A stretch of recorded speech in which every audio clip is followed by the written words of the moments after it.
नमस्कार साथियों, मैं डॉक्टर असित और आप देख रहे हैं अपना प्यारा channel amazing asset.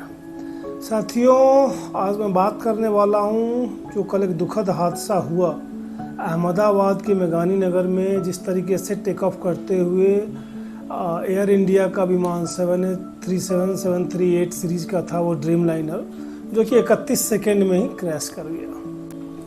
Loss of life की बात करें तो टोटल 242 ऑन बोर्ड लोग थे, जिसमें कि including all 10 cruise and 2 pilots. Black box जो है वो रिकवर किया जा चुका है। भारत के टोटल 169 इंडियंस जो भारत के लोग थे रेजिडेंट, 53 ब्रिटिश, 7 पुर्तगीज, 1 कैनेडियन, सभी लोगों की मौत की पुष्टि हो गई है। और उसके साथ ही जिस मेडिकल कॉलेज के हॉस्टल पे ये जा कर के गिरा था, वहाँ के भी बताया जा रहा है कि लगभग 24 से 26 लोग हैं जो इस हादसे में जिनकी जान चली गई है। एक जबरदस्त स्तब्ध कर देने वाला हादसा, पूरा देश दुखी है, शोक स्तब्ध है। गुजरात के पूर्व सीएम श्री विजय रूपानी भी उसी प्लेन में सवार थे। अगर देखा जाए ज्योतिषों की जो भविष्यवाणियां थी उसके हिसाब से भारत में जो ये पिछले 5 महीने रहे हैं ना, उन 5 महीनों में 5 बड़ी ऐसी घटनाएं हुई हैं, इनफैक्ट दुर्घटनाएं हुई हैं, जिसमें कहीं ना कहीं लॉस ऑफ लाइफ हुई है। और आप देखोगे तो बड़ा आपको सरप्राइज तो होगा ही, थोड़ा सा आपको फील सा भी होगा। महाकुंभ का हादसा देख लो, जहां 37-38 लोग एक्सपायर कर गया। दिल्ली रेलवे स्टेशन का हादसा, ऑफिशियली जहां 18 लेकिन बताते हैं ज़्यादा लोग थे। पहलगाम का आप देख लो, जहां पे कि 26 लोग। रिसेंटली मुंबई में जो एक ट्रेन में लोग गिर गए थे रनिंग ट्रेन से, उसमें ऑफिशियली 5 लोगों की डेथ रिपोर्ट हुई है और 9 लोग इंजर्ड, जबकि ज़्यादा है उसमें। और ये 5वां हादसा था एविएशन के हिस्ट्री में इंडिया में होने वाला आज तक का सबसे बड़ा हादसा। एयर इंडिया की बात ही ना करें आप, किसी भी तरीके का कोई भी विमान परिचालन कंपनी हो तब, या फिर बोइंग से लेकर के और दूसरी कंपनियों के जहाज तक। टाटा इंडस्ट्री ने 2022 में टेक ओवर किया था, इनफैक्ट क्या है कि खरीद लिया था एयर इंडिया को, और तब से उसका परिचालन यही कर रहा है। सेफ्टी के जो स्टैंडर्ड्स होते हैं उनके साथ कोई कंप्रोमाइज़ की बात तो नहीं कही जा सकती है, क्योंकि कहीं ना कहीं एविएशन सेक्टर ही एक ऐसा है जहाँ पे कि जीरो टॉलरेंस फॉलो होता है। किसी तरीके की कोई भी कोताही बरते जाने की कोई उम्मीद नहीं होती है, और ये इंश्योर करती हैं एजेंसियाँ, सारी एजेंसियाँ, चाहे AIB हो या DGCA हो, इस तरीके की सारी एजेंसियाँ इस चीज़ को इंश्योर करती हैं।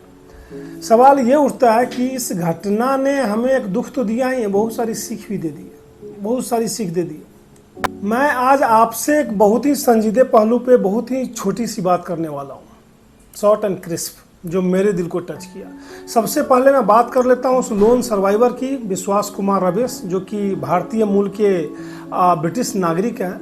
वो बोलते हैं ना, जाखो राखे साइयाँ मार सके ना कोई। जी हाँ, मैं उन्हीं की बात कर रहा हूँ। अभी रिसेंटली मूवी आई थी एक फाइनल डेस्टिनेशन 5, आपने देखा होगा, और उससे ना मैं को रिलेट कर पा रहा था कि किस तरीके से जिसकी ज़िंदगी बची हुई है इतने बीच में, 1,27,000 लीटर ATF था उसमें फ्यूल, बावजूद उसकी जान बच जाती है।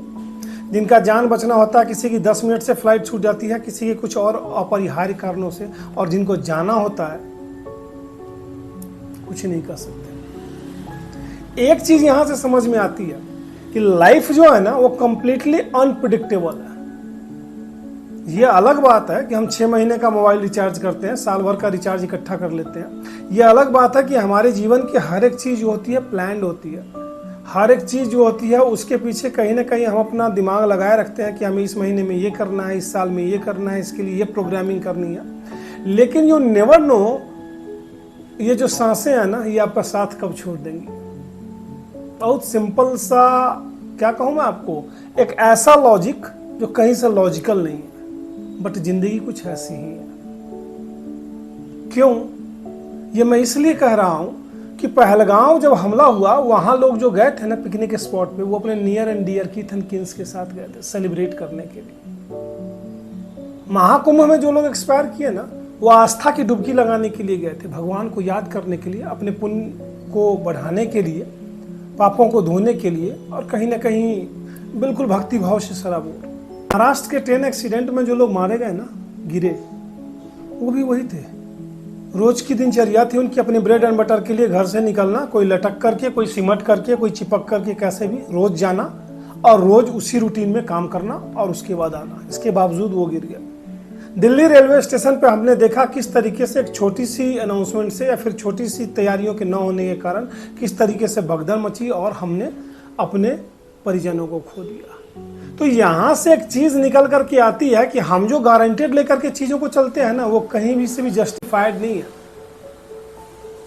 अनप्रेडिक्टेबल वर्ड मैंने इसीलिए किया। आप प्लान इतना कर सकते हैं बट यू नेवर नो कि ये जो स्पैन है ना, इस स्पैन में कब आपका कट लगने वाला है। बोल के मौत नहीं आती है। और बहुत ही सरप्राइजिंग एलिमेंट है देखा जाए तो, लेकिन उसके साथ ही उतना ही नॉन एक्सेप्टेबल एलिमेंट भी है। ये मैं क्यों कह रहा हूं? क्योंकि जब हम जीवन में चलते हैं ना, अपनी दिनचर्याओं को ले ले, तो हम अपने ड्रीम्स पे ऐसे प्रोक्रेस्टिनेटेड हो जाते हैं जैसे हम 200 साल की जिंदगी लेकर के आए हुए हो। हम अपने रिलेशंस में एग्रेसिव इस तरीके से हो जाते हैं जैसे पूरी दुनिया का, वो बोलते हैं ना, वसुधैव कुटुंबकम हमारा ही हो, and we have got the right to hurt them. हम खुद में इतने मस्त हो जाते हैं ये सोच करके कि भाई बाकी दुनिया से क्या लेना है, आज मेरा जॉब, मेरा काम, मेरी फी, मेरा health and each and everything, that is, I will not say selfish but definitely I will say concentrated to me only. And in that case we forget कौन हमारे फैमिली मेंबर्स है, we forget who are our relatives, we forget who are our neighbors, we forget to all those social elements to whom we owe and duty। और इन सब चीजों के साथ ना एक इनर सर्कल आता है। इनर सर्कल आता है आपकी इमोशंस का, इनर सर्कल से आता है आपकी ड्यूटीज का, इनर सर्कल से आता है आपकी फीलिंग्स का, और इनर सर्कल आता है आपके एक सेंस ऑफ बिलोंगिंग का। क्योंकि आज की डेट में जिस तरीके से जो आप हेल्थ स्ट्रक्चर बिगड़ा है ना, आप देख लो 50% ऑफ पीपल जो है ना, 50% वो लोग सफर कर रहे हैं किस चीज से, एंजाइटी, डिप्रेशन, इस तरीके की बीमारियां जो आज से 50 साल पहले शायद हुआ नहीं करती थी, या फिर साइंस तो कहेगा नहीं होती थी, हमने उस समय तक ड्राइव नहीं किया था। राइट? कहां से आया ये सेंस ऑफ बिलोंगिंगनेस? लूज करते जा रहा है। कहां से आया कि एक जो फीलिंग है ना, वो कहीं ना कहीं डिस्टॉर्ट होती जा रही है। छोटी छोटी चीजों पे ईगो हाई होता जा रहा है। मैं तुम्हारी क्यों सुनूं, तुम भी तो मेरी सुन सकते हो। मैं अपनी जिम्मेवारियों को भूल चुका हूं और वो सारी जो हमने लाद दी है तुम्हारे कंधों पे। So you have to listen, you have to act accordingly. जो थॉट प्रोसेस है ना, इससे रह जाती है दिल में एक कमी, और वो कमी जाकर के कहीं ना कहीं एक फुल स्टॉप तो छोड़ो, आप क्वेश्चन मार्क के रूप में तब उभरती है जब जाकर के दुर्घटनाएं होती हैं। अहमदाबाद एयरक्राफ्ट क्रैश जैसी दुर्घटनाएं होती हैं, पहलगाम जैसी दुर्घटनाएं होती हैं, महाकुंभ के हादसों जैसी। फिर जब हमारे अपने वहां बिछड़ जाते हैं ना, फिर हमारे पास रोना आता है, और वो रोना फिर दिल से ही आता है। काश, इलाश। इस वीडियो के माध्यम से सिर्फ मेरी इतनी गुजारिश है, जो कोई भी इनको देख रहे हैं, जिंदगी में ना इन छोटी छोटी चीजों के लिए जगह मत छोड़ो। ये गैप मत क्रिएट करो, चाहे वो आपकी पर्सनल लाइफ हो, चाहे वो आपके ड्रीम्स को अचीव करने का के लिए जो एक बोलते हैं ना कमिटमेंट हो, चाहे वो आपके रिलेशनशिप्स हो, चाहे वो आपको डे टू डे लाइफ की जो अचीवमेंट्स हो, छोटी छोटी चीजों से जो मिलती हुई खुशियां हो, चाहे आप बात कर ले कि हम लाइफ में लव तो कई लोग करते हैं बट हम उनको ये एहसास नहीं दिला पाते, उन चीजों की कमी है, और वो एक दिल में खालीपन सा छोड़ जाता है। उसका इंतजार ना करें। यू नेवर नो, आज आप हैं कल आप नहीं हैं। तो इस वीडियो के माध्यम से सिर्फ इतनी दरख्वास्त है आप लोगों से, गुजारिश है कि live the life to the fullest, with all sense of gratitude, with all sense of love, with all sense of magnanimity, with all sense of helpfulness, with all sense of a right understanding in the true relationship, so that ना लगे ना कि जितना जिया ना बढ़िया से जिया।